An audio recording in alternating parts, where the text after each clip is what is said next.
Good morning, or whatever it is. Welcome to, this is the 21st day of September 2022. My name is Kurt, and this is my daily Good Life meditation video. This is something I do, an exercise of sorts, each and every morning to remember my life objectives and principles, and to see how I did applying those to yesterday, and to plan for today. These 7 objectives and 32 principles are outlined in my book, Going Alone, which recounts the life adventure that I embarked upon to flesh out and discover these and codify them into my life. So let's begin. First, thoughts about yesterday and last night. Sleep was all right last night. I slept most of the night, but I was indeed up maybe 20 minutes before the alarm went off and kind of just staring out the window, worried about a couple of things. Worry. Always worries.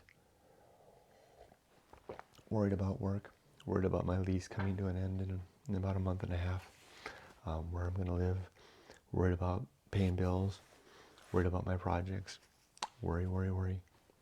The Stoics would suggest that we keep one eye, always on death, to temper and moderate our concerns and worries, and to keep us virtuous, because if our attendance is upon death, then our interest will be to die well.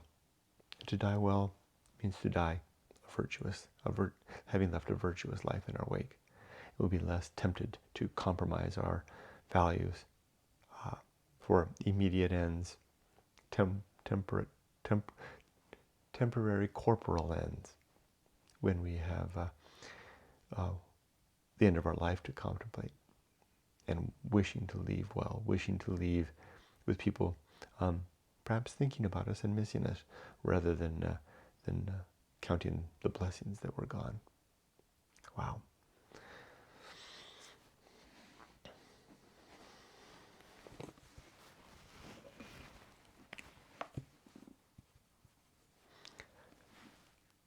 Yesterday went well. Lots of work on my projects just wore me out. Yumiko too. We're both so worn out. We would love to just run away now. Just go hide away to back to Japan if we could. I know. You know, my giant follows me there too, right? It's a thing. Still, a boy can dream, right? Although, how can it not be easier when I'm retired and I don't have to work, at least the cerebral job, and I can enjoy enjoy a cerebral life, but not one taken up with all the work that I have to do, which drains me like a desiccating sun. There you go.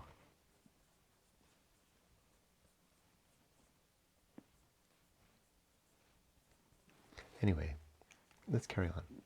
My 7 objectives are: 1, to be always ready to die, to have my life affairs, my relationships, and my life's work all in a good, steady state, organized, complete as possible, and ready to go. And I believe that they are. 2, to make good and effective use of my time, to not let my days slip through my fingers like sand, but to be more deliberate and contemplative and focused on making good use of each hour. To that end, I keep turning the alarm back. I'm at 4 o'clock in the morning getting up so I can do all the things I want to do in the morning. I'm contemplating a switch to 3:30, just because I have so much to do, so much I want to do. So much good uses of time. 3, the development and maintenance of good and sound life principles. That's these 7 and 32 that I'm working on now. And I do this by engaging in this activity every morning, of thinking about them, turning them in my hands, looking at them from different sides, under different light, and deciding if they be sound. And if not, tossing them away, or refining them, or onboarding new principles. It's a project. But fortunately, I'm a project manager.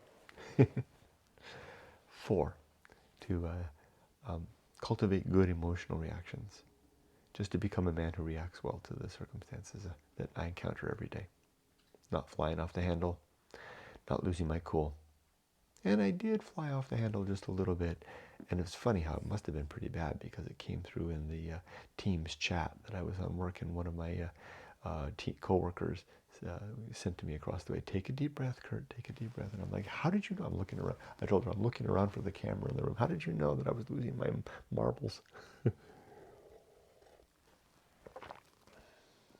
And to Alicia, if you see this video, yeah, I do suffer from anxiety. And I have suffered from panic attacks. I know what those things are like. These efforts that I make are efforts from a man trying to keep from drowning. But there are times that I do blubber down, threatening maybe not to make it back up. Just wanted to point that out.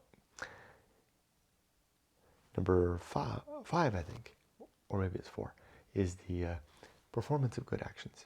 Just doing good things throughout the day. Next one is to recognize my true limits and my true opportunities, so that I'm keeping within the lines of what's reasonable, and applying apathy to disconnect myself, at least on a sense of responsibility and connectedness to those things that are outside of my control. Doesn't mean I don't care. It just means that I recognize where my influence begins to taper off. It's better to focus and have the sense of responsibility on those things that I can actually have a greater sway for. Again, as the old phrase goes, think globally, act locally. And lastly, the last objective is to do just one thing at a time, and to do that thing slowly and deliberately and carefully, just as I'm doing right now. And if you think that this is just naturally how I am, it's not. Normally, I'm much faster. I'm making a concerted effort right now to modulate and regulate my speech, my thoughts, putting margins between the ideas, and putting good pauses where commas, semicolons, colons, and M dashes might belong. See a nice pause right there between the objectives and now the principles. My principles are 32. 1. The principle of war. To always be fighting against things that I think are true, to discover where I'm wrong. 2. The principle of reason, and the sub-principles of honesty, objectivity, doubt, and humiliation. I want to be an honest man, honest with myself and others, reasonable in that capacity. Objective, looking at things from many sides. A skeptic, doubting, questioning, and eager to embrace the humiliation of discovering when I am wrong, to not fly from such error, but to embrace it and be grateful to those that have helped me to uncover my faults and my faulty thinking. 3. The Homunculus, a reminder that I do not think I have a soul. There's no good reason to think any of us has a soul. It's wishful thinking. But I do have a little consciousness that seems to be right up here, behind my forehead, a little bit above the eyes. And I have that for just a little while until I'm dead. And then the consciousness will wink out. 4. The Anchorhold. The conceptualization of the homunculus, my consciousness, on a little rock sticking out of the sea. Indeed, the top of a seamount, vast, sprawling below the waves. Each of us is on our own little rock in the sea. I remind myself of this imagery so that I can keep in mind that we're all alone. As much as we try, as much as we hold each other's hands or give one another a hug or talk with sincerity looking into each other's eyes, we are always alone, and we will all die alone. We're all going into the sea, and there's no coming back. Next is the home of good and evil. Right, wrong, good, evil are concepts that reside in our heads. They're just mere opinions that we hold. They don't exist out there in the universe. There is no 10 Commandments chiseled in stone, and I don't think there's any lawgiver dishing out such edicts. These are the ideas that we, as frail, imperfect human beings, have formulated based on our best practices that we've discovered through our own living and the remembrance of the lives that went before us. Faulty, frail, subject to craven desires, and needing therefore to always be attended to. Good and evil are a project. Fortunately, we are all project managers.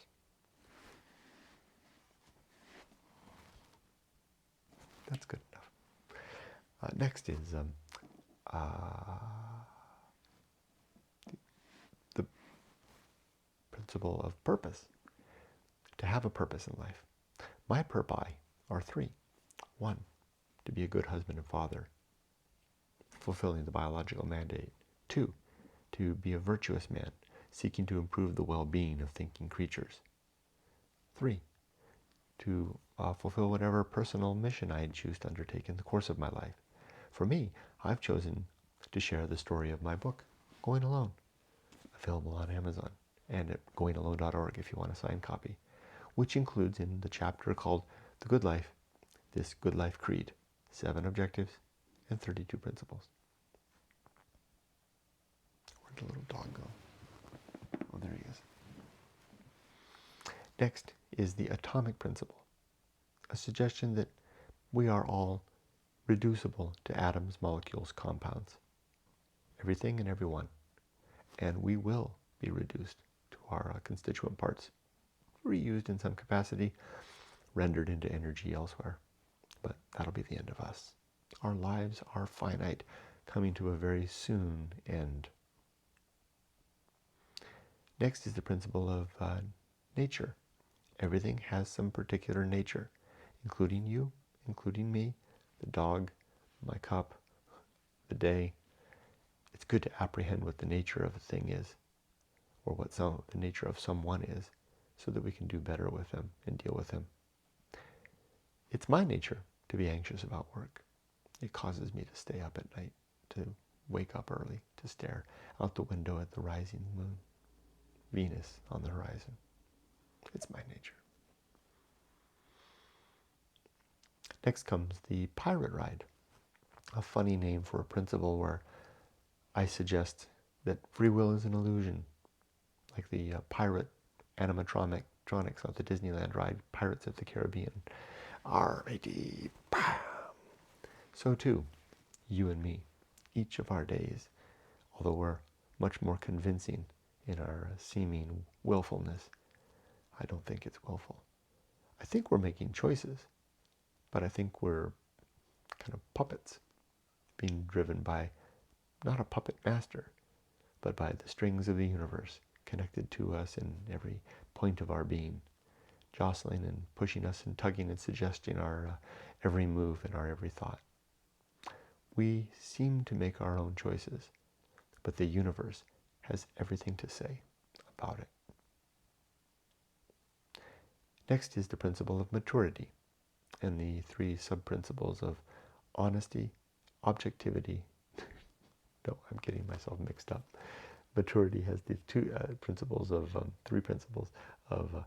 wisdom, fortitude, and integrity. We are wise when we are mature when we wisely remember our past successes and failures, and we have the fortitude to avoid the mistakes and to do more of the things that worked. And we have the integrity to balance our actions with our known best practices, our acquired best practices. This is why maturity takes time. You can't be born into maturity because you don't come with the requisite experience, the successes and failures, to have basically a toolkit, or a library, better yet, to refer to in making decisions. Nor do you have the built fortitude that comes of deliberate efforts to do better and to take control of one's lives. Maturity takes time. Next comes the social principle. We are social creatures, we need each other, and our best ends are social ends. And the sub-principles here are diplomacy, justice, conspiracy. Diplomacy, because we have to work together like diplomats, to make compromises and seek agreement about what we're going to do to help build the better city. Justice, because justice is the aim that we're after, at least in terms of reconciling differences. And then conspiracy, because not in the bad sense, but in the best sense. Conspiracy, because when we are diplomatically work together to reach agreement, we then lock our arms and move forward in the direction of virtue. Then comes the principle called public speaking. Just to speak well, to write well, to use appropriate words, well-chosen words, to have a rich, deep, broad vocabulary. But then to pull from that vocabulary in the best way possible.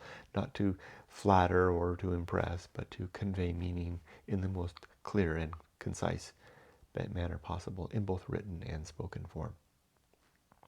Also, to not engage in rumor spreading or gossip, which I'll talk about in just a second, which I regard as a sin.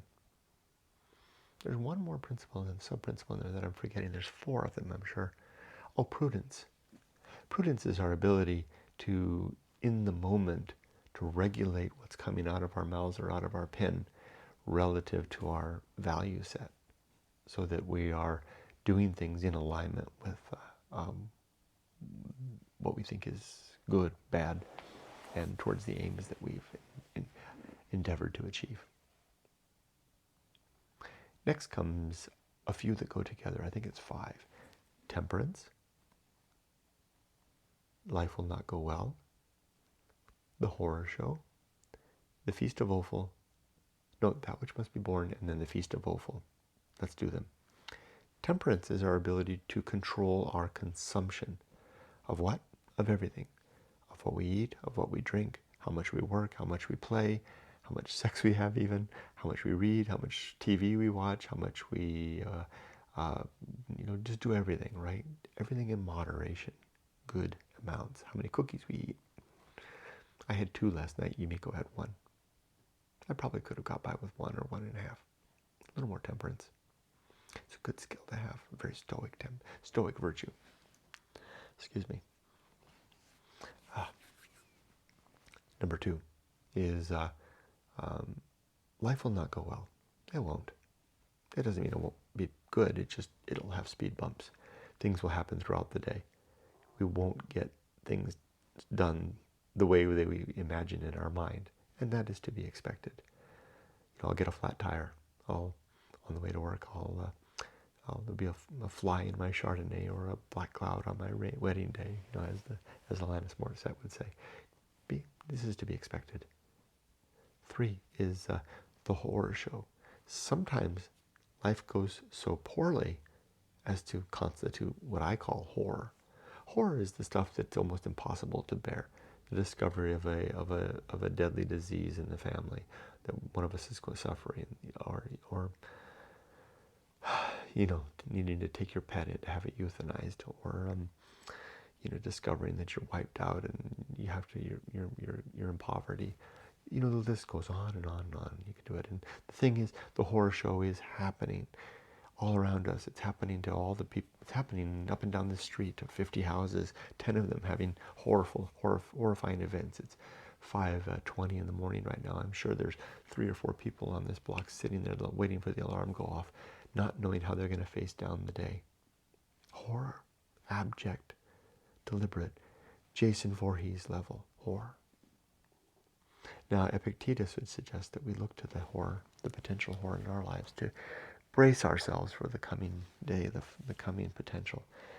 And thank you, Mr. Epictetus, but I try to do this every day, but there's just sometimes it's too much, and I can't do it today. So I'm going to pass on that.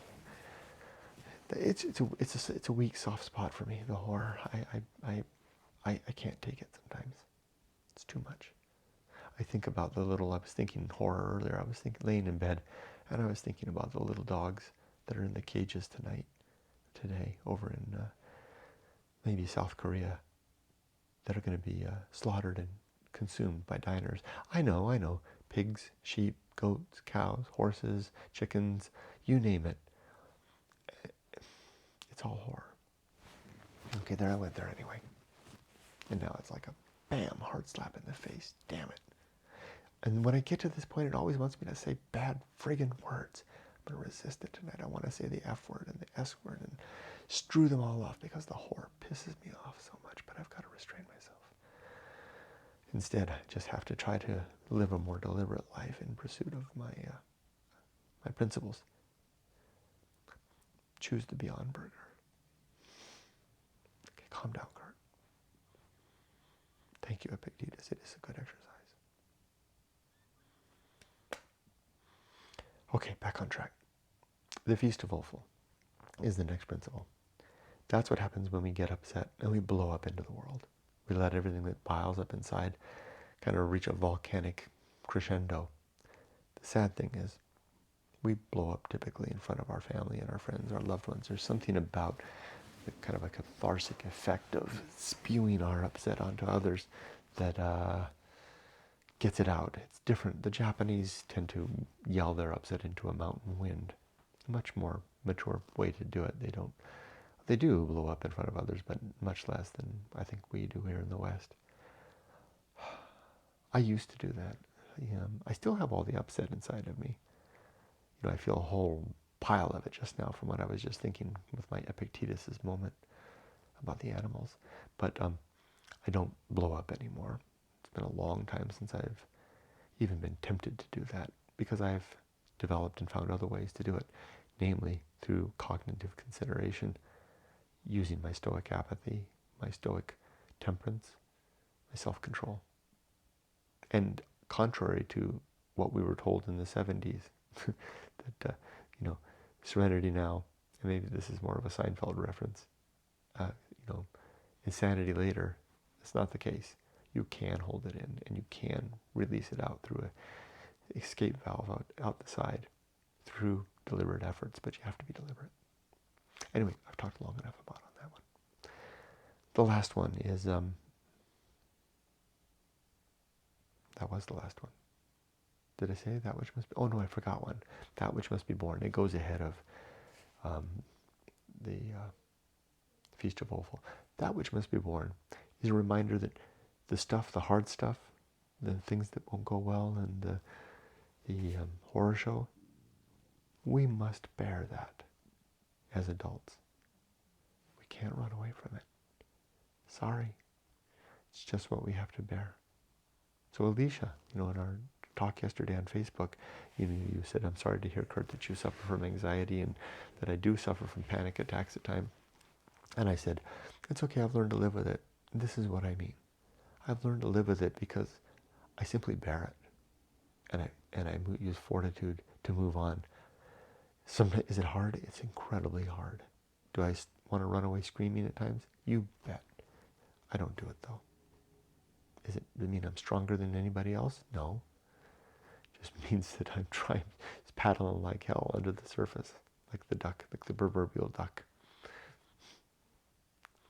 Okay, after that comes, the next principle is what?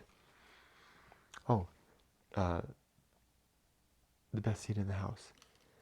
To be all right with who I am, where I am, and what I'm doing right here, right when, and right now. All the while striving for better. Funny little principle, that one. Next comes two that go together. Distraction and agency and the great indifference. Distraction is what we do so that we don't have to see that the universe appears to be an empty void without any agency, a universe without God.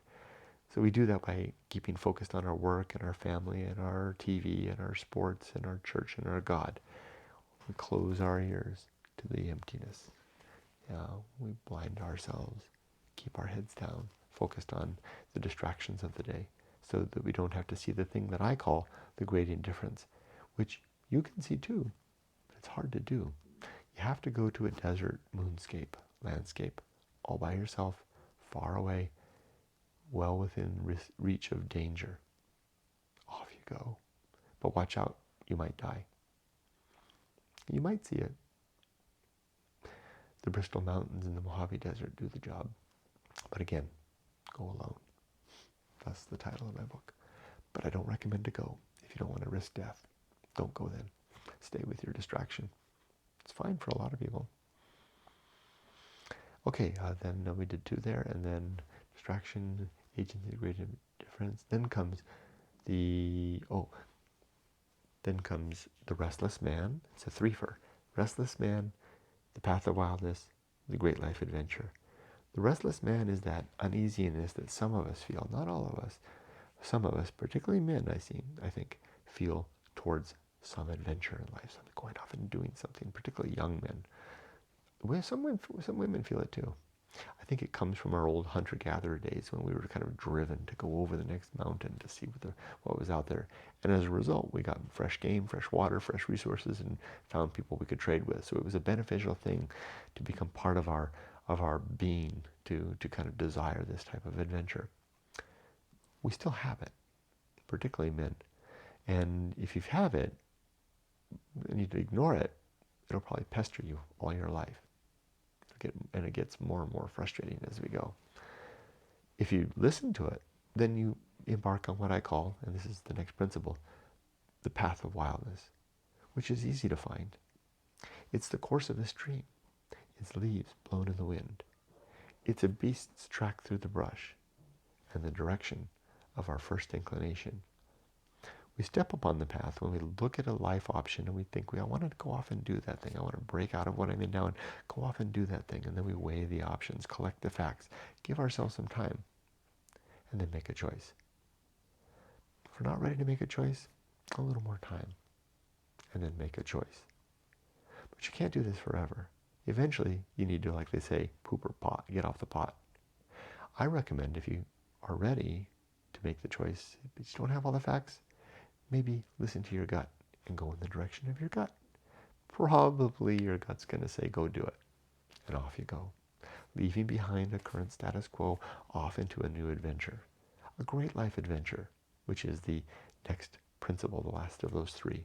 So the Restless Man leads to the path of wildness, making a decision to get upon the path, which in turn leads to a great life adventure. Now, the great life adventure is the great jewel that comes of the activities that we take to try and address that inner longing. And if we do it, you get a terrific reward, whatever the result. If your adventure was a great success, you go off to some foreign countries and you have some adventures, you write a book and it's a bestseller and now you've got a career, yay! That's a really outstanding great life adventure. Another one is that you go off to war and you fight and you're brave and you win the Medal of Honor and you come back and you've got stories the rest of life. Yay! But more than likely, that's not going to happen. You're going to go off, you're going to try some various things, you're going to start and fail and start and fail and fail and fail and fail, and then you'll come back beaten, broke, bruised, limping, and everybody in your family is looking at you, what a waste of time. That's probably what's going to happen more likely. Or you could go off on your adventure and die. And then your family has to pay for your corpse to be brought back and interred or burned up or whatever. I would argue that each of those results is fine. In fact, the middle one, the second one, where you come back broken, bruised, busted, limping, sunburnt and scared, but having overcome your fears, that's the best result. Even dying is not so bad if you die living a deliberate life. So, you don't have much to lose. That's been my experience. The great life adventures that I've had that have resulted in failure are the ones that have instilled in me the greatest experiences that have become fodder for what I would call the principle of wisdom, of maturity, right? The wisdom of remembered successes and failures, and the humility and the temperance and the reality grounding that comes of having tried and failed. For me, it's just fail and fail and fail, until all I have left are the jewels of remembrance of those experiences, which are more treasure to me than, it's cliche to say, but true, a rich bank account, a diverse portfolio, and a great piece of land to call my own. All of those things are good, and I'm not disparaging them. I'd rather have the jewels inside. I'd love to have both, but that wasn't to be the case with me. Okay, so that was good. We did the threefer, right? The Restless Man, Path of Wildness, The Great Life Adventure. Next comes the Season of Philosophy. The Risk of Avoiding Risk. There are two levels of risk in life, the surface level stuff and the deep risk. The surface level stuff are things like education, career, home and family, family, home, and saving for retirement, old age, security. I call them the surface level risk not because they're easy, but because society encourages us. There are whole institutions set up to help us fulfill those things. Families, schools, banks, churches, corporations, right? We can achieve all of those things with, just getting on the rails of life. That's fine, go for it. And if that's all you feel called for, lucky you. However, some of us, maybe it's the restless man or the restless woman, feel called to attend to a deeper risk, which is the risk of not spending some time to find and develop our character, to find oneself, to, as the hippies would say. If you do not do that, if you feel driven to do that, and you do not do that, watch out. It's going to haunt you. It won't go away. Most likely, that's been my experience. And the experience of dozens and dozens of people who have contacted me over the years. Better attend to that. My best recommendation is attend to it immediately after college. And do go to college. I know some of you older folks that didn't go to college will say, streetwise. And yeah, that's true. But there is something to college, university more or less. It doesn't have to be an expensive one. Anyone will do. There's something about it, about the atmosphere, about those 4 experiences, make it 5 maybe, make it 6 years even, experiences to get that bachelor's degree that is a part of the adventure. I highly recommend it. Get that degree, go home, give it to your folks, say, I'll be back in 5 years. I'm talking you're 23, 24, 25 years old. Go away. Don't get married. Don't get anybody pregnant. Don't get pregnant. And then come back when you're 30. Busted, broke, limping, sunburnt. And then start to attend to the deep level, the surface level risks of, you've already got the education, you've already attended to the great life adventure, you've attended to the deep risk. Now get the career, find the gal, find the guy, start the family, get the house, save for your retirement.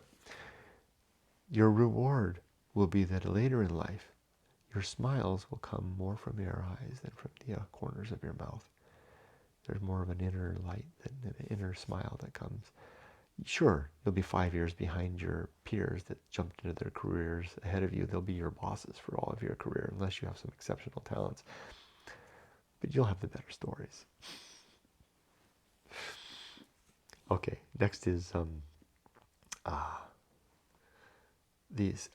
sin and damnation.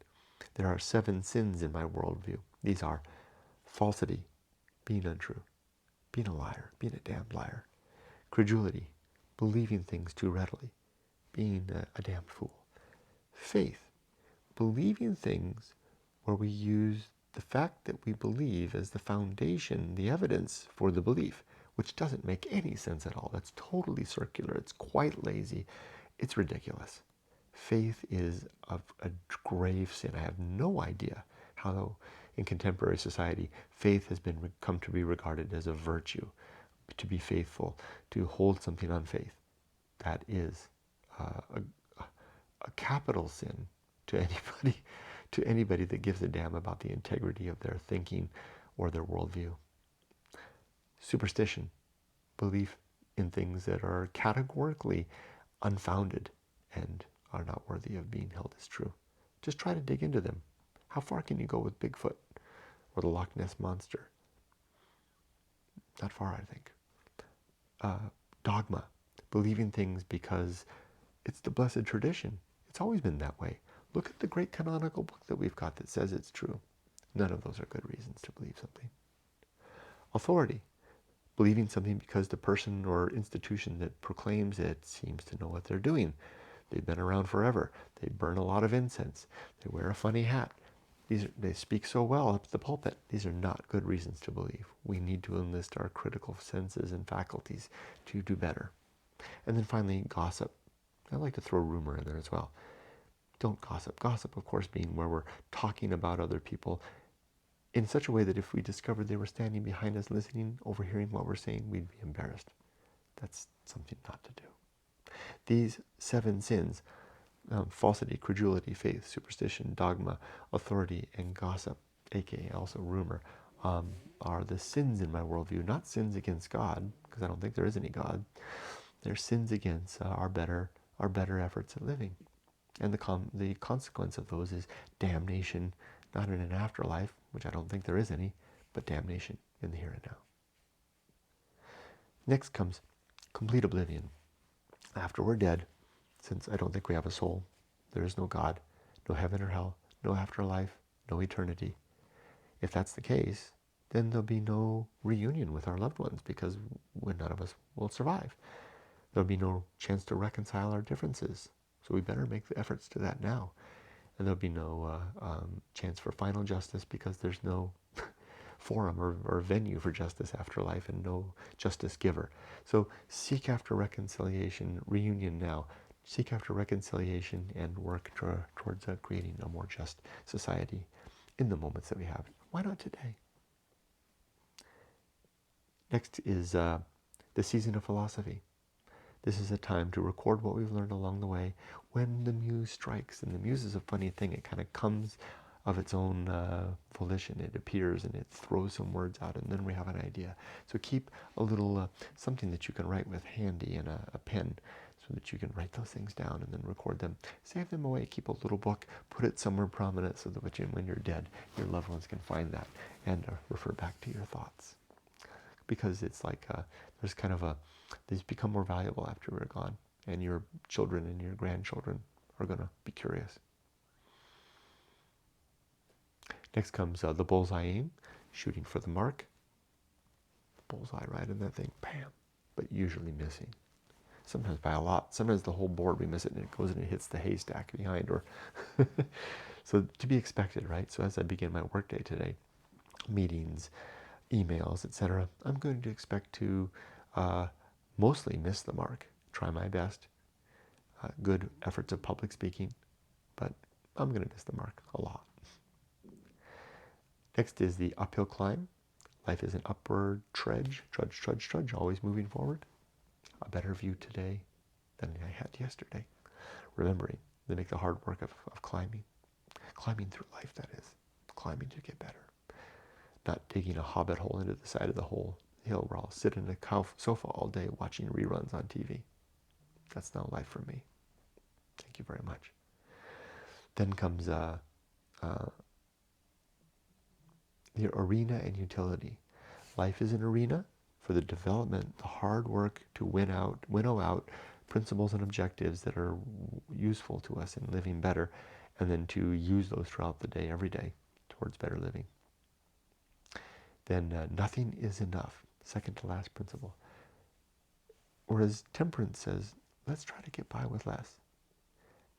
Nothing is enough says, there's not much value that it comes of the things that we have. There's more value that comes of the principles and that we develop and we hold in our head, that we remember and we work on, and the self-control and discipline and motive efforts that we make to live a better life in accordance with those principles. All of this other stuff, we can winnow it away, and we're left with our better natures. That is a better thing to have. Nothing is enough. Maybe not absolutely nothing, but you get the point. And the last principle is the principle of fun. Just a simple reminder that in spite of all the hard work, let's have fun. Let's enjoy today. Let's have some moments. Let's also enjoy looking forward to tomorrow. Plan for fun things in the future. I need to work on that. And also enjoy reflection back on the fun moments from the past. Well-being, happiness, peace, these are the things that we're striving for. A virtuous life, where virtue is defined as the improvement of the well-being of thinking creatures, making the world a happier place, not at the expense of one another, but in accordance with the well-being of the many. It's a worthwhile aim. It's the thing that I'm striving for. And it's the thing that I'm about to begin doing. So let's wrap up the Good Life Creed, put a bow on that. Now, let me prepare for today. Today is a Wednesday. I have like 4 or 5 meetings. I have a couple problems to attend to. My Outlook calendar, the ability to add a Teams meeting link is stopped, so I have to submit a help desk ticket for that. I have a very complicated problem that just emerged yesterday with one of my projects. I have a complicated meeting today. The election's coming up, and I'm leading up the IT effort for the November election, the midterms. Got a complicated meeting in the afternoon for that, nail biter, etc., etc. Am I ready for this? To the best of my ability. Am I anxious? You bet. Am I having panic attacks? Not yet. Probably not going to. It's not that level yet. What am I going to do about it? I'm going to buckle in, and I'm going to drive this car through the day. So when I'm done with this, I'll stop this, I'll upload this, I'll go over there, I'll read my chapter of the Bible, and still in Ezekiel. Then I'll walk my dogs, I'll feed my dogs, then I'll walk my dogs. I'll come back, I'll dress my workwear, fire up the computers, greet my wife, who will be up by then, have a little pep talk together, and we'll start our day. Let's do this. Be safe, but not too safe.